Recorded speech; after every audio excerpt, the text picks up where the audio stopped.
¿Aprecian la presentación? Sí, profe. Sí, profe. Muy bien.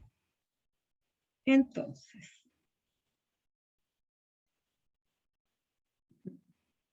los resultados de aprendizaje, analizar elementos centrales de la transición demográfica y epidemiológica y cómo se relacionan con los determinantes sociales de la salud y el sistema de salud en Chile.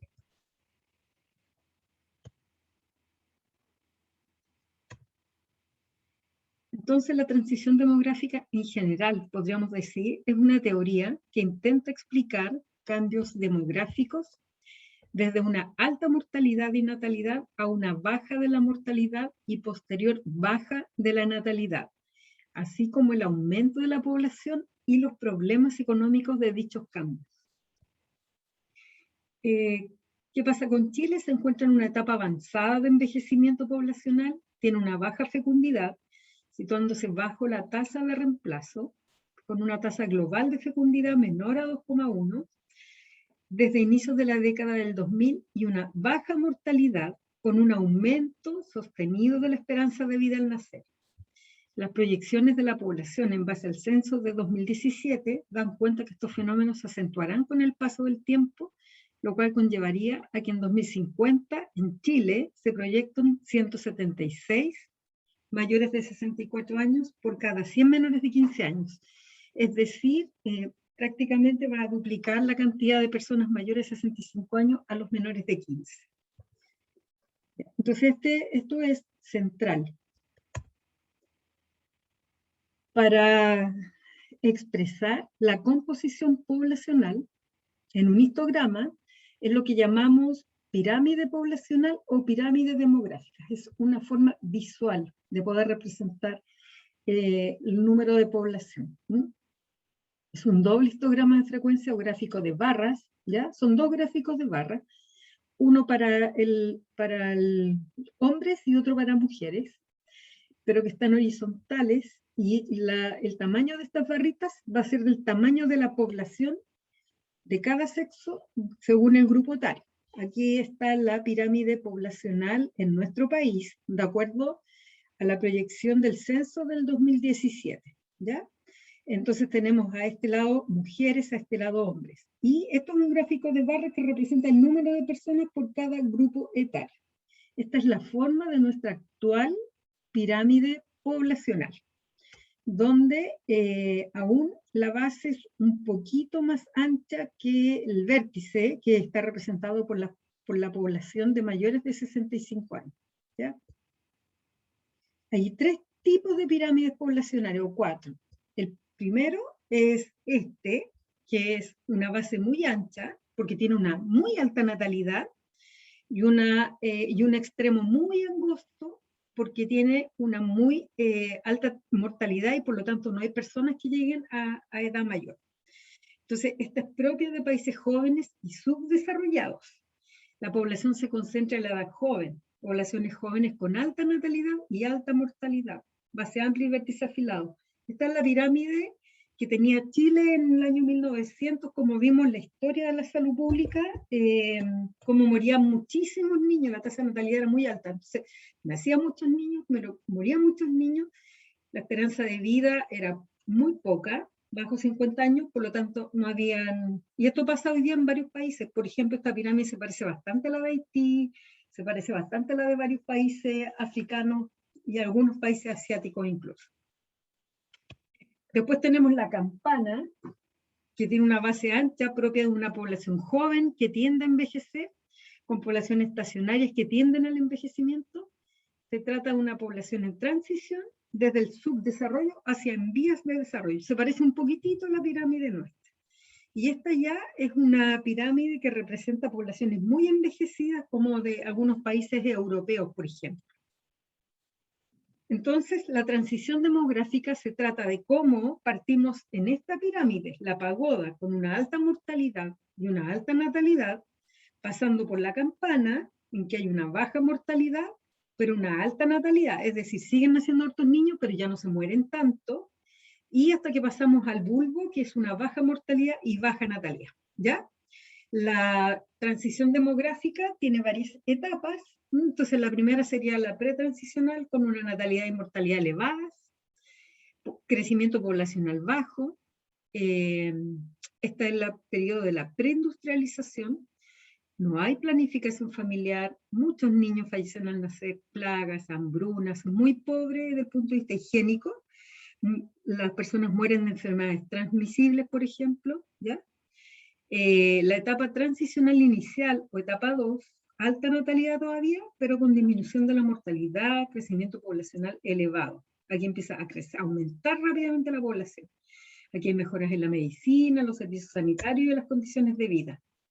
Después está la etapa 3 o plena transición, con natalidad baja, mortalidad se estabiliza y el crecimiento poblacional es bajo. La mortalidad es similar a la fase 2, pero con disminución significativa en la natalidad. Población continúa con tasas de crecimiento positivas, pero cada vez menores. ¿Qué pasa en este periodo? Aquí existe decisiones poblacionales, existe una decisión de fecundidad de las mujeres. Las mujeres deciden programas de plan, o sea, deciden tener menos hijos. Hay programas de planificación familiar, anticonceptivo, esterilización, otros programas, ¿ya? Otros como disminución en la tasa de mortalidad infantil, que a su vez disminuye la presión por tener hijos, porque ya no se mueren tantos hijos, y el proceso de industrialización que requiere menos insumo laboral, por lo tanto ya no necesitamos tanta mano de obra. Todo esto va relacionado, va concatenado, ¿ya? Pero aquí es importante tener claro que también hay una decisión de fecundidad que toman las mujeres en el sentido de decidir tener menos hijos, incorporarse al mercado laboral, ya no se les mueren tantos hijos, por lo tanto, dejan de tener tantos hijos, aumenta su nivel de escolarización, etc. Y después tenemos la etapa de transición avanzada, que, por ejemplo, en nuestro país, baja natalidad, baja mortalidad, crecimiento lento. Y la etapa 5, que es los países de mayor desarrollo, mayor envejecimiento, que son prácticamente la mayoría de los países europeos. La población chilena envejece aceleradamente. Los mayores de 65 años llegan al 11,4%. ¿Ya? Ahí está el ejemplo de las pirámides poblacionales. En el año 60 todavía con forma de pagoda, esta para el año 92, este para el 2002, esta para el 2017. Como pueden ver, la base es ya no tan ancha como esta, pero se mantiene ancha incluso hasta edades avanzadas, 65 años y más. Y esta puntita es porque ya tenemos población sobre los 70, 75 y 80 años inclusive, ¿ya? Bueno, y ahí desde los años 20, entonces, en resumen, se produce un descenso de la tasa de mortalidad. Recuerden que en el año 1920 o a principios de 1900, la tasa de mortalidad infantil era cerca de 300 por 1000 niños vivos. Y en esa época la expectativa de vida era de 31 años, y 32 si era mujer, o sea, muy baja. En la década del 60 ya comienza esta disminución en la tasa de natalidad. Los menores de 15 años son cada vez menos en proporción, los adultos mayores han aumentado, envejecimiento demográfico de la población. Así es como ocurre desde el 1900 hasta ahora. Va decreciendo progresivamente la mortalidad y también va decreciendo progresivamente la natalidad, ambas cosas. Por lo tanto, aumenta la población. ¿Ya? Y aquí está cómo aumenta la esperanza de vida al nacer. ¿Ya? Esto es lo que tenemos hasta el año 2020, más o menos. Por aquí estamos ahora, alrededor de 78 años. 80, incluso sobrepasa los 80 años en algunas comunas de Santiago, por ejemplo, o en algunas comunas de Chile. Y la esperanza de vida que va en aumento muy rápido, ¿ya? Aquí podemos mirar una comparación que pasa con los menores de 15 años o de 0 a 14 años y los mayores de 60. Van disminuyendo drásticamente los menores y aumentando en forma importante los mayores de 60 años. Se va produciendo este cambio. Ya. ¿Qué pasa con la transición demográfica en Chile? Ya más o menos vimos un poquito que disminuyó mucho la tasa de natalidad, disminuyó la tasa de mortalidad, aumentó la esperanza de vida. Estamos en una etapa avanzada de la transición demográfica con importantes cambios económicos y sociales en los últimos 30 o 40 años que han implicado un cambio en el bienestar, como consecuencia demográfica, esta tendencia se va a mantener. Hay un progresivo envejecimiento de la población, lo que tiene implicancias sociales, y una disminución de la proporción de población económicamente activa, que es la edad media que sostiene económicamente al país, al resto de la población dependiente, que son los menores y que son las personas que ya están en edad de jubilar, por ejemplo, que pasan a una etapa inactiva desde el punto de vista laboral o económico. Entonces tenemos envejecimiento, que junto a menor natalidad produce aumento en la relación de dependencia, ¿ya? Más personas dependen de la población económicamente activa. La población de adultos mayores recibe y requiere de subsidios, de transferencia, hay más personas jubiladas, por lo tanto hay que hacer traspasos de recursos, y cada vez es más difícil de financiar, porque va disminuyendo en forma relativa la población activa laboralmente, ¿ya? Cuando uno habla de baja natalidad, alta natalidad, baja mortalidad, esto más o menos es una referencia de tasas, ¿ya? La natalidad es baja cuando es menos de 20. Es media entre 20 y 30, y la mortalidad igual. Es una alta mortalidad cuando es mayor de 20 y baja mortalidad cuando es menor de 10. Nosotros tenemos una tasa de mortalidad baja, bajo 5. ¿Ya?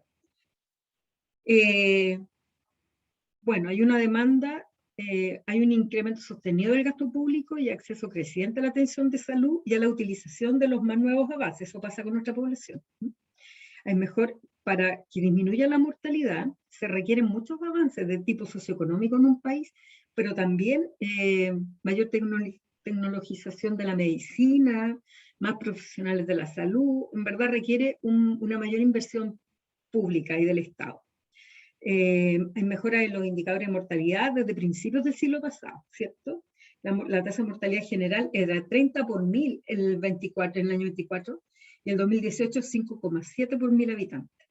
Y ahí están las tasas de mortalidad infantil y de mortalidad neonatal, que también disminuyeron, ¿ya? Vamos a ver en otra clase cuál es la situación de salud en Chile, los indicadores de salud. Bueno, y la natalidad va disminuyendo. En el año 30 era 40 por 1000, pequeña caída hasta el año 65, que aún se mantenía cercana a 35 por 1000. Posterior a eso, disminuye en forma importante, 17 por 1000 a comienzos del siglo XXI. Esta es la tasa de natalidad. Aquí vamos a hablar de la fecundidad. ¿Qué es la tasa de fecundidad? Es el número de nacimientos por cada 1000 mujeres en edad fértil. La tasa global de fecundidad, desde casi 5 hijos por cada mujer en el año 50, bajó a 1,6 en el año 2018. Para que exista tasa de reemplazo, la tasa general de fecundidad tiene que ser de 2,1. Eso significa que por cada 2 habitantes nacen 2,1 personas, o por cada mujer en edad fértil nacen 2,1 hijos. Y eso significa que existe una tasa de reemplazo. En cambio, en nuestro país estamos ya por debajo de la tasa de reemplazo desde el año 2000. Entonces, significa que finalmente los hijos nacidos por cada mujer no alcanzarían para renovar la población una vez que fallezcan la madre y el padre de esos hijos. ¿Se entiende? Por cada 2 personas necesitamos 2,1 nacimientos. Pero nosotros ya estamos por debajo de la tasa de reemplazo, por eso hablamos de que es un país que está envejeciendo en forma muy veloz. Ahí hay otro ejemplo, va bajando la tasa de fecundidad en forma importante. Aquí tenemos un gráfico desde el año 54 hasta el 2014. Miren cómo ha bajado la tasa de fecundidad. ¿Por qué ocurre la transición demográfica? ¿Por qué ocurre esto en los países en general, en todos los países? Porque hay cambios sociales, como la caída de la tasa de nupcialidad, por ejemplo, porque hay cambios socioeconómicos, aumento significativo en el nivel educacional de las mujeres chilenas, y por lo tanto se asocia directamente con el número de hijos promedio por familia, ¿ya? Ustedes pueden ver fácilmente que en general mayores niveles socioeconómicos tienen menos número de hijos por familia que niveles de menores recursos socioeconómicos, con excepción del extremo de un nivel socioeconómico alto, pero va más bien relacionado a algún tipo de religión, ¿sí? Otro tipo de factores es el uso de los anticonceptivos, que comienza alrededor del año 65 en adelante, en forma importante.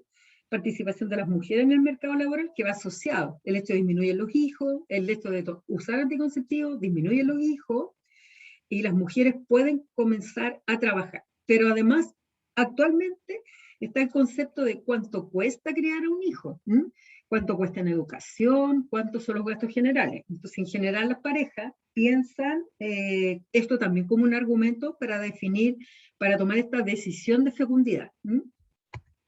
Bueno, aquí hay ejemplos de pirámides poblacionales en Chile. La pirámide del año 50, como se veía un poquito en la foto esa que aparecía en el diario. Año 50, año 2005, año 2025, que es como un poquito más adelante de lo que hay hoy día, y el año 2050, que es una proyección, de acuerdo a cómo el censo 2017, los censos anteriores y cómo se ha comportado el envejecimiento en Chile, ¿ya? Ahora, hay que hacer una salvedad. Esta proyección 2025 fue previa a la pandemia de COVID. Como ustedes saben, el año pasado murieron, bueno, además de que murieron muchas personas, y fue la primera causa de muerte en Chile, que no teníamos como primera causa de muerte una enfermedad transmisible hace décadas, pero fue la primera causa de muerte considerada como grupo de causa o como enfermedad específica.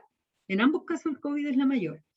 Y tendríamos que ver qué pasó con esta parte de la pirámide poblacional, ¿ya? Entonces, es posible que haya un quiebre en esta continua transformación demográfica de nuestro país, producto de la pandemia COVID. Va a ver qué ocurre después cuando pase un año más, por ejemplo, cómo cambió nuestra pirámide poblacional. ¿Ya? Entonces, en resumen, Chile está en una etapa avanzada de envejecimiento poblacional, con una baja fecundidad, situándose bajo la tasa de reemplazo, bajo la tasa global de fecundidad, que es 2,1 la tasa de reemplazo, y nuestra tasa global de fecundidad es de 1,6. La de reemplazo es 2,1, ¿ya? Este dato es para el 2018, desde inicio de la década del 2000, y un bajo nivel de mortalidad, baja mortalidad, con aumento sostenido de la esperanza de vida al nacer. Las proyecciones de población, según el censo 2017, dan cuenta que estos fenómenos se acentuarán con el paso del tiempo, lo cual conllevaría que en 2050 en Chile se proyecten 176 mayores de 64 por cada 100 menores de 15 años. ¿Ya? Esto lo habíamos visto un poquito y es casi el doble de la población de menores de 15 años. ¿Qué es la transición epidemiológica? Es el correlato de los cambios demográficos, es decir, de la edad de nuestra población, de la mortalidad, de la natalidad, de todo lo que va pasando desde el punto de vista demográfico, y cómo esto determina un perfil epidemiológico, es decir, de que se enferman y de que se mueren las personas, ¿ya? Hay una relación estrecha entre la transición demográfica y lo que va pasando con la epidemiología en nuestro país. Entonces, la transición epidemiológica es un conjunto de etapas que pueden darse en relación a las enfermedades, la salud y la mortalidad, de acuerdo con las variaciones en el crecimiento, la densidad y la estructura de la población, ¿ya? Es un proceso mediante el cual las enfermedades transmisibles disminuyen y se incrementan las enfermedades no transmisibles, siendo las principales causas de morbilidad y mortalidad de las poblaciones, ¿ya? Entonces, en resumen, en el caso de la transición demográfica, es el proceso de cambio de las poblaciones, que va de la mano también con cambios sociales, que de alguna forma determinan este cambio demográfico. Y la transición epidemiológica es un cambio desde las enfermedades transmisibles que disminuyen y aumentan las enfermedades no transmisibles, pero es el correlato de lo que pasa con la transición demográfica. ¿Por qué? Porque si disminuye la mortalidad infantil y aumenta el envejecimiento y aumenta la esperanza de vida, obviamente si tenemos una población mayor, más envejecida, va a tener más enfermedades transmisibles y menos enfermedades, más enfermedades no transmisibles, y las enfermedades transmisibles van en disminución, ¿ya? Entonces, al cambio en los patrones de enfermedad y en las causas de muerte, se le conoce bajo el nombre de transición epidemiológica. Se pasa de una mortalidad infantil elevada y epidemias infecciosas a una mayor prevalencia de enfermedades crónicas degenerativas. Tiene importantes implicancias en el diseño de políticas de salud pública. Estas son las etapas de la transición epidemiológica. Recuerden que habían varias etapas de transición demográfica. También hay varias etapas de transición epidemiológica que van de la mano con los cambios poblacionales, ¿ya?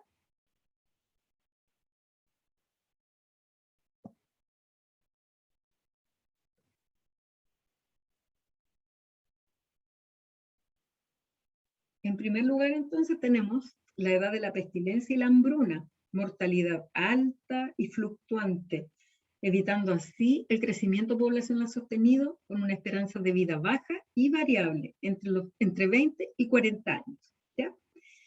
Esto en nuestro país, en general, se da a principios del 1900, en los primeros años. Pero en el mundo hay países que todavía están viviendo en esta etapa, con mucha mortalidad por desnutrición infantil, con grandes periodos de hambruna, con mortalidad importante por enfermedades transmisibles y con alta natalidad y todo eso, ¿ya? Pero en nuestro país se dio a principios del 1900. Después comienza una etapa de retirada de las pandemias, ¿ya? Hay una baja progresiva de la mortalidad por disminución de epidemias, aumento de la esperanza de vida a 50 años, crecimiento poblacional sostenido, ¿ya? Eso también se da entonces posterior ya del año 30, del año 40 en nuestro país, en que van mejorando lo que vimos anteriormente, van mejorando las condiciones sanitarias y van habiendo todos estos cambios de la estructura de la población, con una disminución de la mortalidad, con una disminución de la mortalidad infantil. Entonces, en esa época se va dando en Chile. Luego vienen las enfermedades degenerativas son generadas y producidas por el hombre, la mortalidad descendente, con tendencia a estabilizarse en niveles bajos, con una esperanza de vida de 70 años y más. En este periodo estamos nosotros, ahora, actualmente, ¿ya? Y después viene la edad de las enfermedades degenerativas postergadas, mortalidad descendente, concentrada en edades avanzadas, y al mismo ritmo en hombres y mujeres, una esperanza de vida en aumento, ¿ya? Cuando llegamos a esta etapa, la última, hay problemas sociales y económicos en un país, ¿ok? Porque es difícil sostener el aumento del gasto que genera el envejecimiento poblacional. Entonces, ¿cuáles son las características de la transición epidemiológica? Cambio de las causas de muerte. La carga de enfermedad se mueve de los grupos más jóvenes a los de mayor edad. Hay un tránsito de una situación dominada por la mortalidad al dominio de la morbilidad, es decir, las personas se mueren menos, por lo tanto aparece mayor cantidad de enfermedades, se puede expresar una mayor cantidad de enfermedades. De un proceso agudo y transitorio, la enfermedad pasa a ser un estatus crónico, como son las enfermedades no transmisibles, que en general son enfermedades crónicas. Y sobre todo si hablamos de las degenerativas, ¿ya? Estas enfermedades son muy crónicas. Así va disminuyendo entonces, ya lo habíamos visto en diapositivas anteriores, pero va disminuyendo drásticamente la tasa bruta de natalidad y la tasa bruta de mortalidad. Nacen pocos hijos, pero también se mueren menos las personas. Por lo tanto, hay un aumento de la población, ¿ya? También pasa lo mismo con la tasa de mortalidad infantil. Es un ejercicio de reiteración para que les quede súper claro cómo se va dando el cambio demográfico y cómo va impactando en la transición epidemiológica, cómo va impactando en la salud de las personas, de una población. ¿Por qué se produce entonces la transición epidemiológica? Es el resultado de varios factores relacionados entre sí. El primer factor, por supuesto, son los cambios demográficos, es decir, la transición demográfica. Esa es la primera causa. Reducción de mortalidad infantil, reducción de tasas de fertilidad, como consecuencia, mayor porcentaje de la población llega a la edad adulta y desarrollará enfermedades típicas de adultos. Hay cambios en los factores de riesgo. Esto incluye cambios en la abundancia, distribución y virulencia de microorganismos patógenos, Hay factores ambientales importantes, como todo lo que hemos discutido de la contaminación ambiental y cómo deteriora la salud ambiental. Es decir, estos factores ambientales que impactan en la salud de las personas, y esas dos cosas juntas se llama salud ambiental, ¿ya? Y esto se empieza a deteriorar el ambiente porque aumenta la producción, aumenta la fuente productiva en general, aumenta la contaminación, ¿ya? También hay factores sociales y culturales, como por ejemplo el estilo de vida, el tipo de dieta que hay hoy día, una dieta obesogénica, todo lo que discutimos en la clase de determinantes sociales y los determinantes comerciales. Entonces van cambiando los factores de riesgo. También las prácticas de la medicina moderna. Por ejemplo, las vacunas, que constituyen sin duda el mayor logro de la salud pública. Cada año evitan de 2 a 3 millones de muertes por enfermedades como la difteria, el tétanos, la tosferina, autoconvulsiva, conocida, o coqueluche, la bordetella pertussis.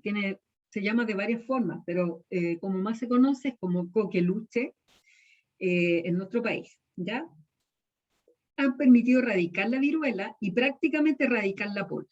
El descubrimiento de la penicilina, por ejemplo, en el siglo XX, el uso masivo de antibióticos, ¿ya? Todos esos cambios en la medicina moderna. Hoy día, el cáncer, por ejemplo, que hace 20 años mataba a las personas de forma muy precoz, hoy día hay mucha tecnología que permite prolongar la vida. También las enfermedades degenerativas. Hay hoy día manejo, la tecnología en el ámbito de la medicina permite que personas con enfermedades degenerativas no solo puedan sobrevivir más tiempo, sino poder conectarse con la sociedad y hacer cosas, mejorar un poquito su calidad de vida.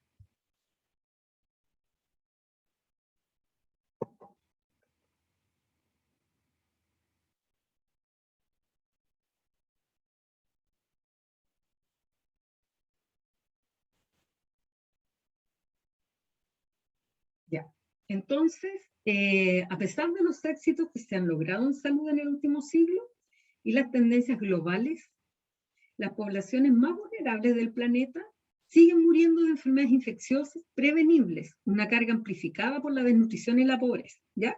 Como les señalaba al comienzo, existen países e incluso comunas de Chile en que si uno pudiese dibujar una pirámide poblacional, vería que todavía están al nivel del principio del siglo XX, con mortalidad infantil elevada, con desnutrición y con muerte por enfermedades infecciosas, ¿ya? Para muchos países de ingresos bajos y medios, esto significa una doble carga de enfermedad. Están los problemas viejos de salud, que incluyen las enfermedades infecciosas, la mortalidad materna e infantil elevada, junto con problemas emergentes de salud por enfermedades crónicas asociadas al estilo de vida occidental y al envejecimiento general de la población. Por lo tanto, en esos países, además de esas pirámides poblacionales de países subdesarrollados o muy jóvenes, se produce también aumento de lo otro, porque igual les llega la comida obesogénica, igual llega la publicidad, y por lo tanto tienen ambos tipos de enfermedades. Entonces, en países de ingresos bajos y medios, hay doble carga de enfermedad. Problemas viejos, incluyendo enfermedades infecciosas, y problemas emergentes por enfermedades crónicas. ¿Ya? Nos vamos a tomar 15 minutitos de descanso, ¿ya? Y seguimos. Ya, profe.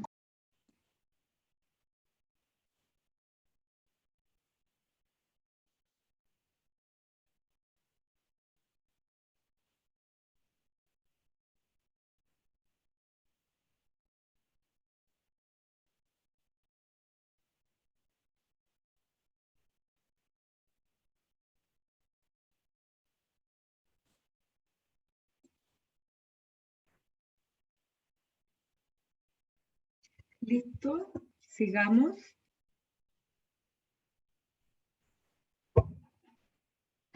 ¿Me escuchan bien? Sí, Sí, profe. Ya. Listo, no hubo caso con mi cámara, no prendió nomás. Ya. Entonces, ¿cómo se relaciona todo esto con los determinantes sociales de la salud, con la inequidad, con la desigualdad? Un poco ya lo vimos, ¿no? Hay países desarrollados y países en desarrollo con las dos pirámides extremas, pero también pasa eso dentro de un mismo país. Nosotros tenemos, entre comillas, pirámides poblacionales distintas si comparamos todas las comunas que hay en el país. O tenemos distintas tasas de mortalidad, algunas llegan hasta 20 por mil, mientras en otras comunas tenemos 5 por mil, en promedio tenemos 7, pero tenemos comunas como Tirúa, Padre Las Casas, que tienen unas mortalidades infantiles muy altas. Entonces, estas diferencias son evidentes al comparar países desarrollados y países en desarrollo, pero también existen dentro de un mismo país, donde la mortalidad y morbilidad debido a enfermedades infecciosas es mucho mayor en ciertas poblaciones. Irónicamente, esas mismas poblaciones cuyo denominador común es la pobreza, también serán víctimas de obesidad, enfermedad cardiovascular y diabetes. Mientras que los estratos sociales más acomodados, que fueron los primeros en sufrirlas, ya han comenzado a adoptar tratamientos y hábitos para prevenir dichas enfermedades. Como vimos en algún momento en relación a los años de escolaridad, por ejemplo, las personas con mayor nivel de ingreso, con mayor año de escolaridad, con educación superior, tienen menos mortalidad por enfermedades cardiovasculares, han mejorado sus hábitos. Aunque fue al revés. En un comienzo eran los estratos que partieron con las enfermedades no transmisibles y todo eso. En resumen, uno puede decir que los países pobres también se mueren de enfermedades transmisibles, pero también de todas las enfermedades cardiovasculares. ¿Y qué pasa con las personas, por ejemplo, en nuestro país? Que las personas más pobres, de menos recursos o menos estudios, se mueren más de enfermedades cardiovasculares, incluso, que las personas con más años de escolaridad, ¿ya? Y se mueren más de enfermedades transmisibles también, de ambas enfermedades, ¿ya? Aquí hay una comparación. A nivel mundial, las 10 principales de causas de muerte en 2016. Enfermedad isquémica del corazón, infarto, enfermedad pulmonar obstructiva, EPOC, los fumadores, por ejemplo, infecciones de la vía respiratoria, enfermedad de Alzheimer y otras, ¿ya? Este es como el comportamiento a nivel del mundo. ¿Y de qué se mueren los 10 principales causas de muerte en los países de ingreso bajo? De infección, cambia la proporción de causas de muerte. Infecciones respiratorias la primera, enfermedades diarreicas la segunda, enfermedad isquémica del corazón también tiene una tasa alta, VIH-Sida, infarto, paludismo, tuberculosis, complicaciones de parto prematuro, todavía tienen mortalidad en el parto, asfixia y trauma durante el nacimiento y accidentes de tráfico. Parece que la repetí. El otro era en el mundo, y estos son los países de ingreso más alto. En primer lugar, de enfermedad isquémica, segundo, infarto, Alzheimer, cáncer, enfermedad pulmonar obstructiva. Las infecciones respiratorias están muy por detrás, ¿ya? ¿Qué relación entonces entre la transición demográfica y epidemiológica? La mayor esperanza de vida expone a la población a factores de riesgo asociados con enfermedades de tipo crónico-degenerativo, lo que implica un aumento de la contribución de este grupo de enfermedades en la mortalidad global. Las políticas públicas deben ser continuamente ajustadas a los cambios que presenta una sociedad en permanente transformación. Es decir, las políticas públicas debiesen ser continuamente ajustadas. Muchas veces nos demoramos más en ir respondiendo a los cambios epidemiológicos que se producen. De hecho, hoy día deberíamos tener mucha más preocupación y proyección en el tema del envejecimiento, como lo estuvimos hablando en unas clases pasadas y en algunos talleres también. Es una sociedad, la nuestra, que va envejeciendo rápidamente, pero todavía no tiene respuesta frente al envejecimiento y la cantidad de personas con dependencia, con limitación de la movilidad. No tenemos respuesta aún. Ya, existen otros indicadores para evaluar, porque no solamente, ya cuando va bajando la tasa de mortalidad general, la tasa de mortalidad infantil, aumenta la esperanza de vida, pero es necesario saber si esta esperanza de vida, de qué forma la viven las personas, porque no es solamente vivir más años, sino qué calidad de vida tienen las personas. Entonces necesitamos indicadores que nos muestren un poquitito más de lo que está pasando adentro desde el punto de vista epidemiológico. Esto es como la cascarita, aumenta la esperanza de vida, pero ¿de qué forma aumenta? ¿Qué calidad de vida tiene? Entonces ahí tenemos, por ejemplo, que hay que valorar cuántos años hay de vida saludable, porque debemos aspirar a una vejez saludable, ¿no? Los años de vida ajustados por discapacidad, ese es otro indicador de salud. Son el resultado de agregar los años potenciales de vida perdido más los años vividos con discapacidad. Al aplicar esta medida surgen sorpresas, como por ejemplo la magnitud de las enfermedades neuropsiquiátricas, encabezadas como son distintas, pero como sumándolas, enfermedades neurológicas y psiquiátricas, encabezadas por la depresión, que no son mortales, bueno, excepto cuando las personas se suicidan, ¿no? Pero en general no son mortales, pero sí son causas de discapacidad, una importante causa de discapacidad, representa el 15% de la carga total de enfermedad en países desarrollados, aunque no se reflejen las tasas de mortalidad. Por lo tanto, es una información súper relevante cuando estamos mirando nuestras políticas públicas en salud y hacia dónde nos dirigimos, aunque es fácil prever que el tema de salud mental es muy gravitante en nuestro país, hoy día particularmente después de la pandemia COVID, ¿no? Hay una historia de logros sanitarios y sociales, tenemos hartas deudas, tenemos deudas de inequidad, de que la mortalidad infantil es distinta dependiendo de la comuna, de que los niños se enferman distinto dependiendo de dónde viven, etc. Pero también tenemos importantes logros sanitarios que hay que reconocer, como por ejemplo la disminución sostenida en el tiempo de la mortalidad infantil. Por ejemplo, la cobertura de vacunación, este es un ejemplo, la tivírica. Se usa esto como ejemplo porque a medida que el niño es menor, es mayor la cobertura de vacunación. A medida que los niños o las personas aumentan de edad, siempre va disminuyendo un poquito la cobertura de vacunación. Entonces, como indicador de salud, se usa en general la vacunación en el primer año de vida. Mientras más precoz, mejor. ¿Cómo ha evolucionado el tratamiento de aguas servidas? La incidencia de pobreza en niños y adolescentes ha disminuido entre 1990 y 2003. Ya. Y como decíamos, entonces estamos en un proceso de envejecimiento muy importante. El envejecimiento es una pérdida de la capacidad funcional, lo que aumenta de manera exponencial el riesgo de enfermedad, discapacidad o muerte. Todas las personas no envejecen de la misma manera. Hay un componente genético, por supuesto, pero está determinado por múltiples factores a lo largo del curso de vida. De hecho, enfermedades que las personas tienen en su infancia van a determinar en forma muy gravitante la vejez que van a tener.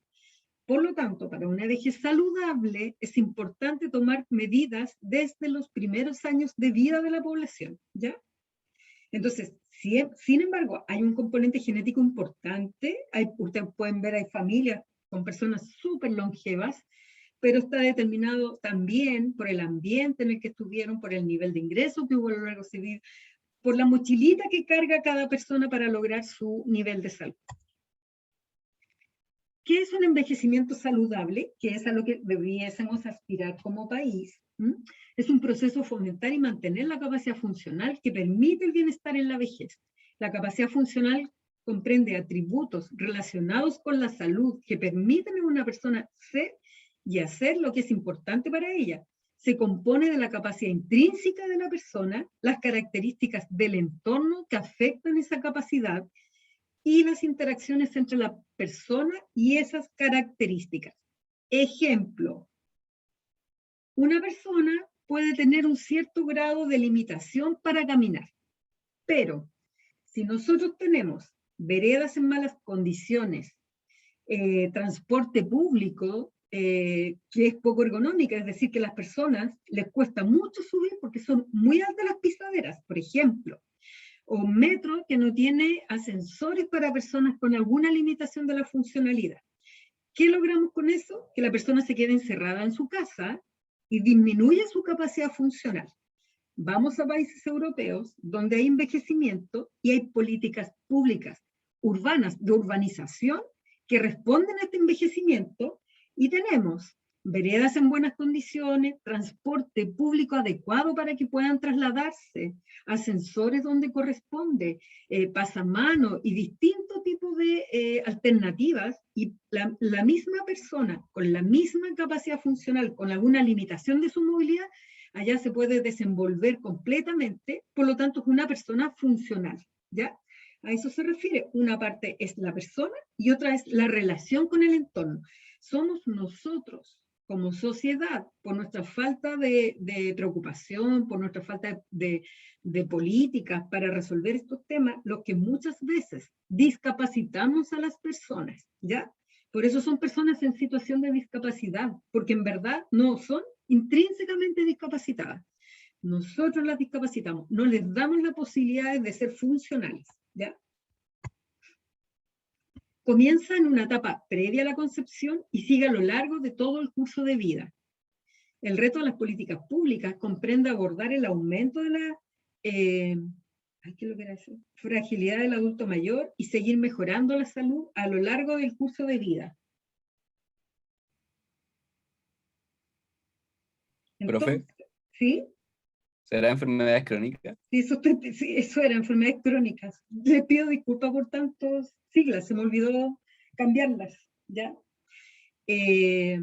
Entonces, es importante este concepto. En la medida que, por ejemplo, tuvimos desnutrición infantil, personas que son mayores hoy día, que vivieron desnutrición o raquitismo en la infancia, obviamente van a tener una peor calidad de vida cuando envejezcan, con un peor estado de salud.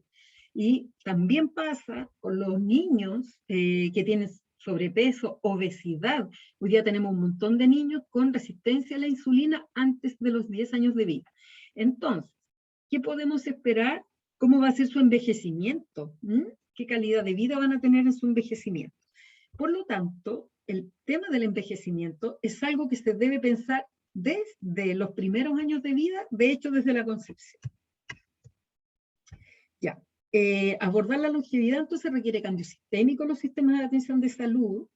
A ustedes, cuando ya sean profesionales, en 3 años más o menos, les va a tocar mucho tema con el envejecimiento, les van a tocar muchos pacientes adultos mayores, cada vez más.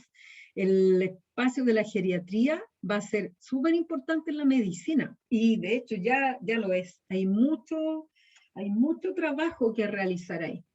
Y va disminuyendo un poco el tema de la infancia, de los programas de salud hacia la infancia, porque cada día hay menos niños y menos que consultan además. Funciona cuando el sistema de salud se enfoca en la prevención primaria de las enfermedades no transmisibles y en la cura de las enfermedades agudas. Poco efecto cuando el objetivo es mantener la salud y la capacidad funcional de las personas adultas y adultas mayores con enfermedades crónicas. Es decir, hay que partir desde antes, no cuando ya las personas son adultas mayores. En América Latina y el Caribe, las cohortes que llegaron a los 70 años de edad después del 2000 son únicas porque en gran medida son el producto de intervenciones de salud pública que aumentaron la sobrevida infantil. Estuvieron expuestas a enfermedades infecciosas, a desnutrición en una etapa temprana de la vida, lo que más adelante puede contribuir a la aparición de enfermedades crónicas y fragilidad. ¿Ya? 4 factores de la infancia temprana pueden influir en la salud en etapas posteriores. Enfermedades que se desarrollan en el útero o poco después del nacimiento pueden permanecer latentes por periodos largos y manifestarse en la vejez como enfermedades crónicas. Enfermedades que se presentan en la infancia temprana pueden ser causa directa de aparición de algunas enfermedades crónicas en etapas posteriores de la vida, como las cardiopatías y la fiebre reumática. Episodios recurrentes de enfermedades infecciosas durante infancia temprana y procesos inflamatorios prolongados en etapas posteriores de la vida pueden causar la aparición temprana de cardiopatías coronarias y las condiciones socioeconómicas de la infancia temprana, ¿ya? Envejecimiento saludable, entonces, 2 de cada 3 personas mayores tienen una enfermedad crónica, artritis, asma, enfermedad respiratoria crónica, diabetes, cardiopatía, hipertensión. Sobre todo más que artritis, es que hay hartas enfermedades de ese tipo, obvio, artritis, fibromialgia, lupus, todo eso. Pero más que nada, desde el punto de vista funcional, son las artrosis, que asociado al desgaste fisiológico, a la vida que han tenido las personas muy dura, y a la obesidad, el sobrepeso, hay mucha artrosis, sobre todo de las articulaciones de sostén. Ustedes se van a dar cuenta cuando empiezan a hacer clínica, la cantidad de personas que llegan con artrosis de rodillas, de caderas, impresionante, y les limita mucho poder caminar. A medida que aumenta el número de personas, el número de enfermedades crónicas que sufre una persona, también se incrementan riesgos de deterioro del estado funcional y hospitalizaciones, por supuesto. Se deteriora la salud en general. ¿Cuáles son los retos de la transición epidemiológica? Efectos demográficos, cambios en la estructura de edad y tasas de crecimiento, las consecuencias económicas, la productividad, pensión y costos de atención, porque si tenemos muchos adultos mayores, menos población en la edad media, que es como entre comillas, el sostén económico del país. ¿Cómo financiamos todas estas personas que ya están en etapa o jubiladas? O incluso las personas que no tienen jubilación por todos los problemas de seguridad social que tenemos en nuestro país y que tienen una pensión solidaria, que a todo esto es muy bajita y que está en el límite de la falta de dignidad para que puedan vivir las personas, pero aún así financiar esa cantidad de dinero por muchas personas se va haciendo difícil. Por ello es que es necesario tomar decisiones como país y ver cómo vamos resolviendo el tema del envejecimiento. Tiene efectos sociales, hay desigualdad, cambio en la carga de dependencia. Sobre el sistema de atención de salud hay mayor presión. Si una persona que ha envejecido, que tiene altas enfermedades, por ejemplo, que tiene limitación de la movilidad, etcétera, que tiene enfermedades complejas, entonces requieren de servicios de salud más complejos, especializados, con mayor tecnología. Implicancias entonces para las políticas públicas: incorporación de situaciones problemáticas actuales, mayor efectividad y eficiencia. Para la inversión pública y privada, reestructuración y reorientación, mayor focalización en grupos de interés. Para la equidad de los derechos humanos, oportunidad de mayor incidencia a los grupos y zonas más rezagadas, cerrar brechas. La problemática de salud está relacionada con la transición demográfica, epidemiológica y determinantes sociales de la salud. En forma muy fuerte están unidas las tres cosas. ¿Ya? Ya. Esta es una miradita a la tarea para el taller. Investigue y reflexione en torno a la pandemia de coronavirus y qué efectos ha tenido en nuestro país. Comente la situación en el contexto de nuestro proceso de transición demográfica y transición epidemiológica. Por ejemplo, si uno piensa en un país como España, un país envejecido, muy envejecido, ¿cómo afecta la epidemia de coronavirus? Sí, dijimos el año pasado que los que tenían casos más graves y se morían más eran los adultos mayores, por ejemplo. ¿Cómo ha afectado de acuerdo a la transición epidemiológica que nosotros tenemos hoy día o que teníamos el año pasado cuando fue la pandemia? Hay un pequeño análisis. ¿Cómo va a afectar la pirámide poblacional en Chile? Da para una reflexión, ¿cierto? Entonces, esta sería la tarea para el taller, ¿ya? Pero lo vamos a hacer en el taller. Pero el que quiera ya empezar con la reflexión, buscar alguna información, perfecto.